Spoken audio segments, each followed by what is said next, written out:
Marcus Aurelius wrote these words nearly 2,000 years ago.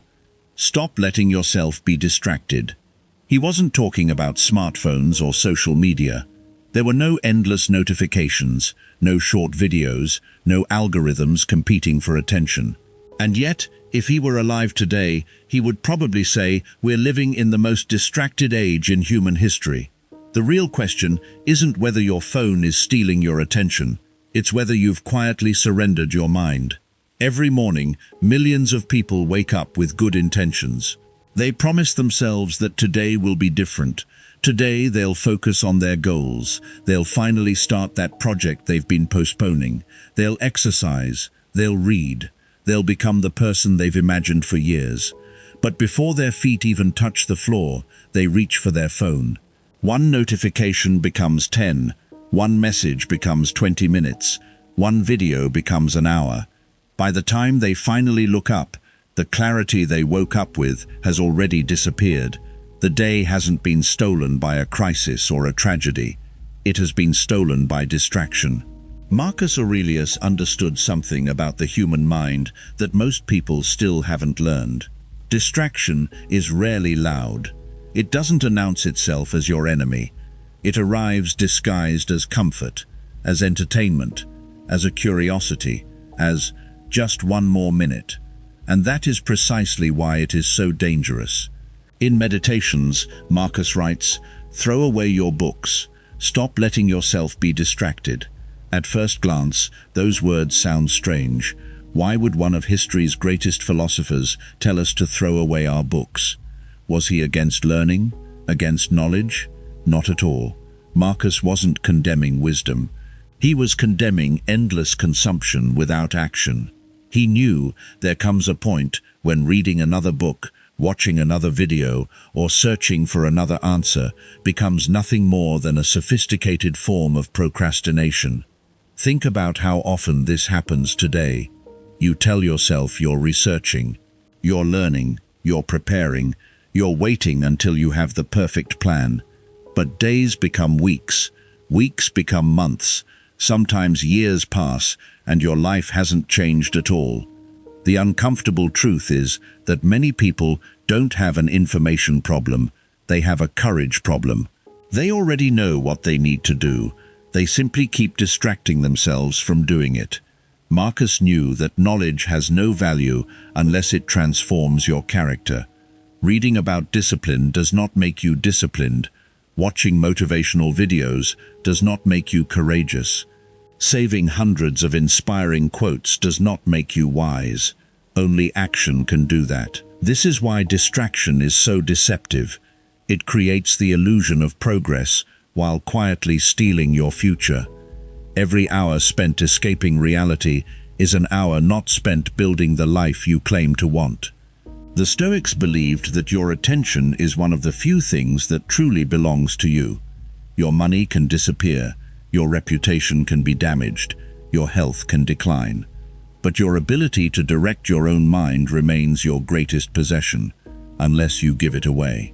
And many people give it away dozens of times every single day, not because someone forces them to, because they never learned how to protect it. Modern technology didn't invent distraction, it industrialized it.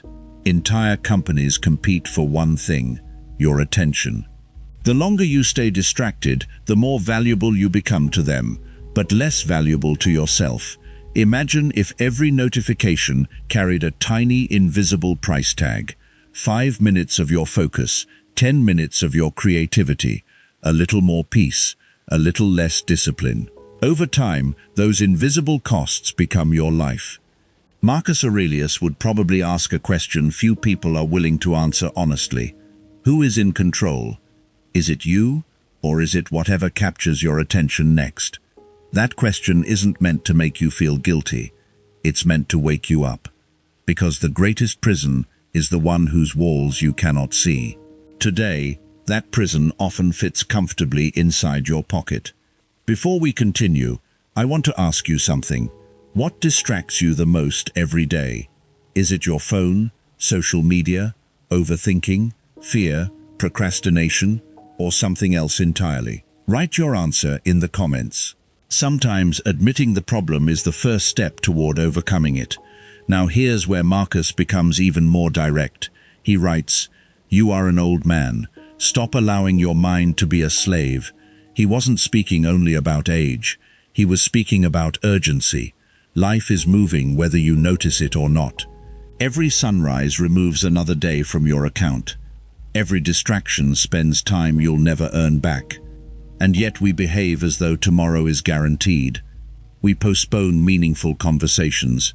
We postpone difficult decisions. We postpone becoming disciplined. We postpone becoming the person we know we should be. Marcus saw this as one of humanity's greatest tragedies, not because people lacked talent, but because they lived as though they had endless time. When your mind becomes a slave to impulse, every external force gains power over you. You don't choose your next action, your cravings do, your habits do, your environment does, your emotions do. The Stoics believed true freedom begins the moment your reason becomes stronger than your impulses. That is where discipline is born, not in motivation, not in inspiration, but in choosing what is right, even when every part of you wants something easier. And perhaps that's why distraction feels so comfortable, because focus demands effort, silence demands effort, reflection demands effort, discipline demands effort. Distraction asks nothing from you except surrender, and that surrender happens so gradually that most people never notice it. Until years have passed, until opportunities have disappeared, until they wake up wondering where their ambition went. Marcus wanted something different for himself. He wanted his mind to remain his own. And that may be the greatest lesson hidden inside these ancient pages. Your future is not decided by one dramatic decision. It is shaped by thousands of tiny moments when you either protect your attention or abandon it. Every time you resist unnecessary distraction, you strengthen your character. Every time you return your attention to what truly matters, you become a little freer. Every time you choose purpose over impulse, you become a little more like the person Marcus Aurelius believed you could be. The problem is that most people think discipline is about doing more. Marcus Aurelius would disagree. To him, discipline was first about removing what never deserved your attention in the first place. Imagine a warrior preparing for battle. He doesn't carry every weapon he owns. He doesn't fill his backpack with unnecessary weight. He removes everything that slows him down because he understands that survival depends on focus. Yet look at how we prepare for each day. We wake up carrying yesterday's regrets. We carry tomorrow's worries. We carry other people's opinions. We carry endless news, endless entertainment, endless comparisons, endless notifications. Then we wonder why we feel mentally exhausted before we've even begun our real work. Your mind was never designed to hold that much noise. Marcus believed the mind should be like a calm fortress, strong, orderly, and impossible to invade without permission. But today, we leave the gates wide open. Anyone with a notification can interrupt us. Any headline can change our mood. Any stranger's opinion can steal our peace. And every interruption leaves behind something invisible, a fragmented mind. Have you ever noticed how difficult it has become just to sit quietly? Try this experiment. Sit alone for 10 minutes. No music, no phone, no conversation, just your thoughts. For many people, those 10 minutes feel unbearable. Not because silence is painful, but because we've trained our minds to fear it. The moment silence appears, we rush to escape it. We check our phones, we turn on a video, we open another app. Anything to avoid being alone with ourselves. The Stoics saw silence very differently. Silence wasn't empty. It was where clarity was born. It was where emotions settled. It was where reason finally became louder than impulse. Marcus spent countless nights writing in his journal, not because he enjoyed hearing himself think, but because he understood something extraordinary. A mind that never reflects cannot govern itself. Reflection is where wisdom grows. Distraction is where wisdom dies. That's why the modern world often mistakes movement for progress. We're always doing something, always consuming, always responding, always scrolling, but very rarely are we thinking. And there is an enormous difference between a busy mind and a clear one. Busyness creates exhaustion. Clarity creates direction. Marcus wasn't trying to fill every hour. He was trying to make every hour meaningful. That difference changes everything. There's another reason distraction is so dangerous. It doesn't only steal your attention, it slowly reshapes your character. Think about this. Whatever you repeatedly give your attention to eventually begins to shape how you think. If you spend hours consuming outrage, you'll begin to see the world through anger. If you spend every day comparing yourself to strangers, you'll slowly become dissatisfied with your own life. If you constantly chase entertainment, ordinary life will begin to feel unbearably boring.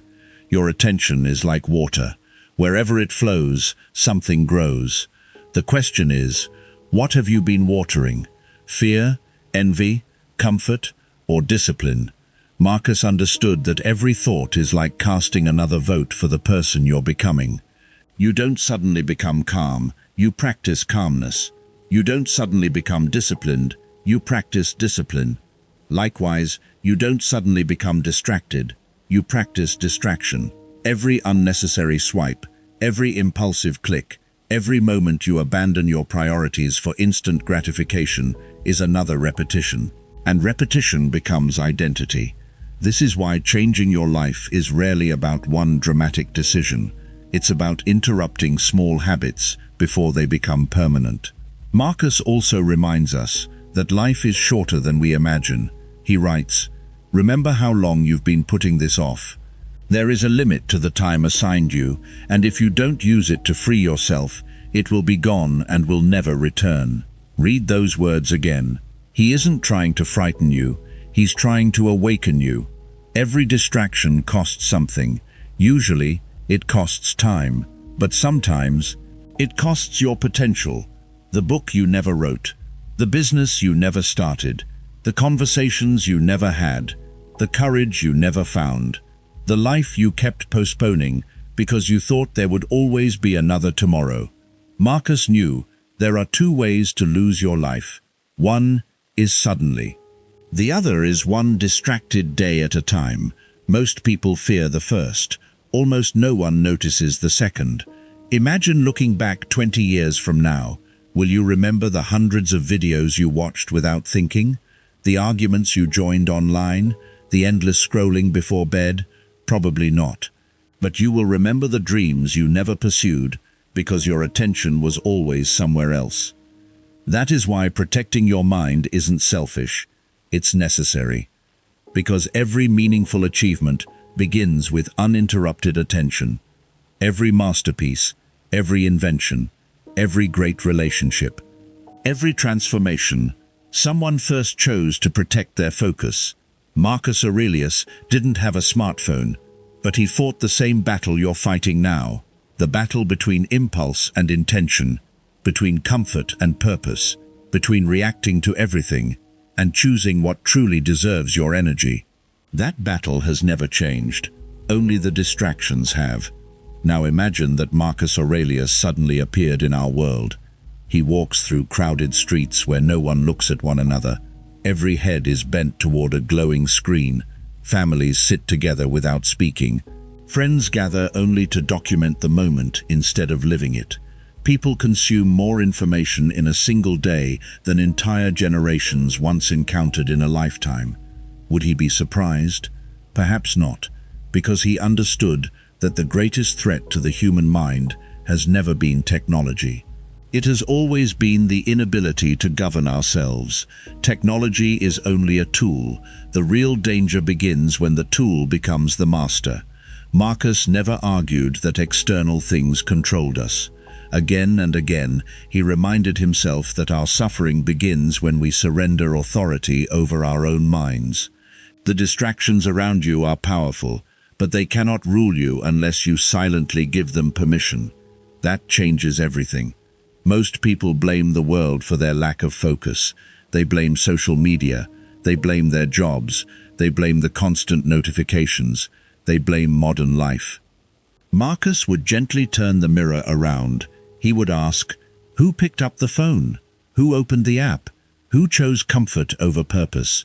These questions are uncomfortable because they remove every excuse, but they also return something even more valuable: responsibility. And responsibility is where freedom begins.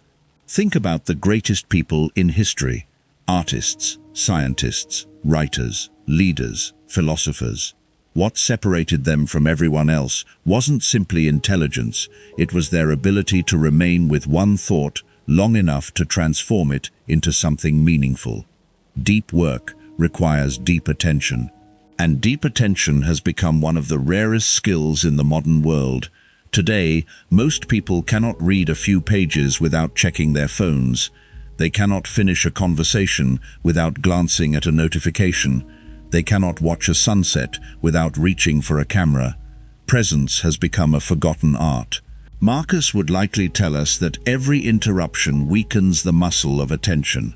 The more often you abandon your focus, the easier it becomes to abandon it again. But the opposite is also true. Every time you stay with a difficult task instead of escaping it, you strengthen something invisible inside yourself. You build mental endurance. You prove to yourself that your impulses are not your master. This is why the Stoics practiced voluntary discomfort, not because they enjoyed suffering, but because they understood a profound truth. If you cannot say no to small temptations, you will never overcome the larger ones. Discipline is not built during life's biggest moments. It is built in ordinary moments that nobody else ever sees. When you choose to finish reading instead of scrolling, when you continue working even after the excitement disappears, when you remain present instead of searching for another distraction. These moments seem insignificant, but your character is nothing more than thousands of these invisible decisions repeated over time. Marcus knew that greatness doesn't arrive all at once. It grows quietly, one disciplined choice at a time. There is another illusion that keeps people trapped. They believe focus means doing more. In reality, focus is about doing less noise, less comparison, less unnecessary opinion, less chasing every new trend. The modern world tells you that success comes from saying yes to everything. The Stoics taught the opposite. Every unnecessary yes is a hidden no to something that truly matters. Every hour spent feeding distraction is an hour stolen from your purpose. And purpose cannot survive in a mind that is constantly divided. This is why Marcus urged himself to return to what mattered again and again, not once, not occasionally, daily, because the mind naturally drifts. Left alone, it wanders toward comfort, fear, fantasy, and distraction. It must be gently guided back, again and again and again. That isn't failure, that is the practice. Many people quit because they become distracted once and assume they've lost. The Stoics would say, the victory isn't never becoming distracted. The victory is noticing it sooner. Every time you become aware that your attention has wandered and consciously return it to your purpose, you have strengthened your discipline. That moment matters. Don't underestimate it. It's like lifting a weight. One repetition seems insignificant. Thousands of repetitions transform the body. Attention works the same way. Every return strengthens the mind. Eventually, what once required enormous effort becomes natural. Calm becomes natural. Focus becomes natural. Self-control becomes natural. Not because life becomes easier, but because you become stronger. Marcus Aurelius wasn't searching for a life without distractions. He was building a mind that could not be ruled by them. That is a goal worth pursuing even today.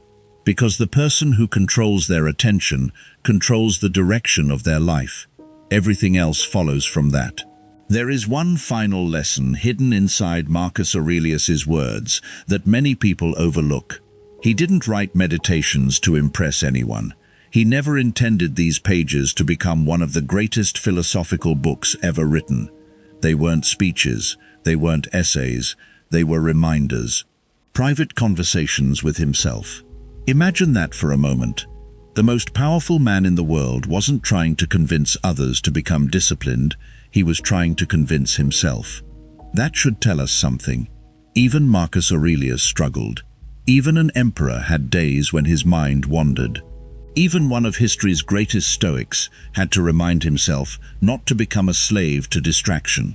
If he had to fight that battle, why would we expect our own minds to obey us effortlessly? The difference wasn't that Marcus never became distracted. The difference was that every time he noticed his mind drifting, he chose to return. Again, and again, and again. That is the real meaning of discipline, not perfection, but returning. The modern world has convinced us that success comes from finding the perfect productivity system, the perfect morning routine, the perfect app, the perfect strategy. Marcus would probably smile at that idea, because none of those things matter if you cannot govern the one thing that uses them, your mind. A distracted mind will turn every tool into another excuse. A disciplined mind can turn even ordinary moments into extraordinary progress. That's why the greatest battle you'll ever fight isn't against other people. It isn't against bad luck. It isn't against circumstances. It is the quiet battle between the person you are today and the person you could become if your attention truly belonged to you. Every morning, that battle begins again. Every notification asks for your attention. Every impulse asks for your obedience. Every excuse asks for one more day, and every time you say yes to them, you become a little weaker. But every time you pause, every time you breathe before reacting, every time you put the phone down instead of picking it up, every time you choose meaningful work over mindless entertainment, you cast another vote for the person you are becoming. Most people are waiting for motivation. Marcus Aurelius was waiting for no one. He understood that action comes first. Motivation follows. If you wait until you feel inspired, your life will always be controlled by your emotions. If you act because your values demand it, your emotions eventually learn to follow your actions. That is the Stoic path. And perhaps that's the lesson our generation needs more than any other. Not another life hack, not another productivity trick, not another motivational quote. What we need is the courage to reclaim ownership of our own minds. Because once your attention is no longer for sale, once your peace is no longer determined by every notification, once your purpose becomes stronger than your impulses, something remarkable begins to happen. The noise loses its power. The opinions of strangers become quieter. Comparison fades. Anxiety begins to loosen its grip. You stop reacting to everything around you and start responding with intention. That is what freedom feels like. Marcus Aurelius ends this lesson with a warning that is as urgent today as it was nearly 2,000 years ago. He reminds himself not to keep postponing the work of becoming who he was meant to be, because the time assigned to each of us is limited. If we don't use it wisely, it will disappear forever. Read those words slowly. Your life is being shaped right now, not next year, not when life becomes easier, not when you finally feel ready. Right now. Every choice is building your future. Every distraction is writing part of your story. The question is, who is holding the pen? If it's your impulses, your fears, your endless search for comfort, then someone else is living your life for you. But if it's your reason, your discipline, your commitment to what truly matters, then no distraction, no matter how powerful, can take away what Marcus Aurelius believed was your greatest possession, the ability to rule yourself. So tomorrow morning, before you reach for your phone, before the world begins demanding your attention, remember the words of the emperor who spent his life mastering his own mind. Stop letting yourself be distracted, not because your phone is evil, not because technology is the enemy, but because every moment you reclaim from distraction is a moment you reclaim from your own life. And in the end, a meaningful life is not built by those who gave their attention to everything. It is built by those who had the wisdom to protect it. If you found this message valuable, don't let it end here. In the comments, finish this sentence with complete honesty. Today, I will stop letting distract me. Whether it's your phone, overthinking, fear, procrastination, or something else, write it down. Sometimes the first act of discipline is simply naming the battle you're determined to win.